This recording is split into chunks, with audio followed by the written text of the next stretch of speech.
Depuis la nuit des temps, l'être humain lève les yeux vers le ciel. Il y cherche des réponses, un sens, un espoir. Et parmi ces milliards d'étoiles qui parsèment l'univers, une question persiste. Sommes-nous seuls ? Pendant des siècles, cette question relevait du rêve et de la poésie. Mais aujourd'hui, elle appartient à la science. Grâce à nos télescopes, nous avons découvert que la Terre n'est qu'un point parmi d'autres. Autour de presque chaque étoile, il existe des planètes, des mondes lointains, parfois étranges, parfois familiers. On les appelle exoplanètes. La première fut découverte en 1995 autour d'une étoile nommée 51 Pégasi. Depuis, plus de 5000 exoplanètes ont été confirmées, et ce chiffre ne cesse d'augmenter. Certaines sont brûlantes comme des fours, d'autres glacées comme des déserts éternels. Mais au milieu de ce chaos cosmique, il y en a quelques-unes qui ressemblent un peu à chez nous. Des planètes situées dans la zone habitable, ni trop près, ni trop loin de leur étoile. Là où l'eau pourrait exister à l'état liquide. Là où, peut-être, la vie pourrait fleurir. La plus célèbre ? Proxima Centauri b. Elle tourne autour de l'étoile la plus proche du Soleil, à seulement 4,2 années-lumière. Une voisine cosmique, presque à portée de main.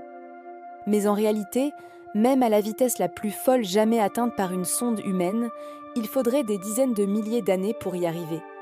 Alors, la question se pose. Peut-on vraiment y vivre un jour ? Sur le papier, certaines exoplanètes semblent idéales.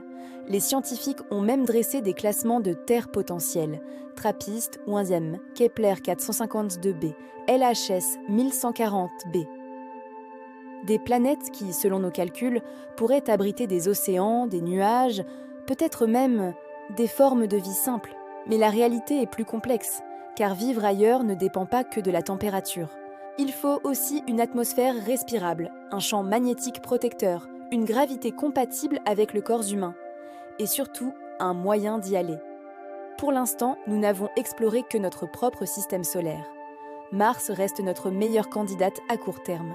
Mais même là-bas, les conditions sont hostiles. L'air est irrespirable, la température glaciale, les radiations mortelles. Alors imagine, sur une exoplanète à des années-lumière. Pourtant, la recherche continue, car à travers chaque découverte, on en apprend un peu plus sur notre propre monde.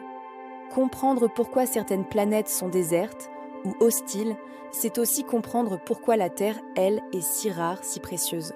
Les télescopes modernes comme James Webb scrutent désormais les atmosphères d'exoplanètes, cherchant des signatures de vie, oxygène, méthane, vapeur d'eau. Et certaines observations laissent entrevoir des mondes étonnamment semblables à la Terre. Peut-être que la vie existe déjà ailleurs, sous une autre forme. Peut-être même qu'elle nous observe, sans qu'on le sache. Mais pour l'instant, nous restons confinés sur notre petite planète bleue, rêvant de mondes lointains que nous ne pouvons qu'imaginer.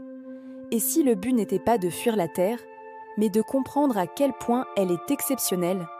Car au fond, chaque exoplanète découverte, chaque étoile observée, nous rappelle une chose. Nous faisons partie d'un tout, d'un univers immense, vivant, mystérieux. Et tant que nous continuerons à chercher, il y aura toujours une étincelle d'espoir.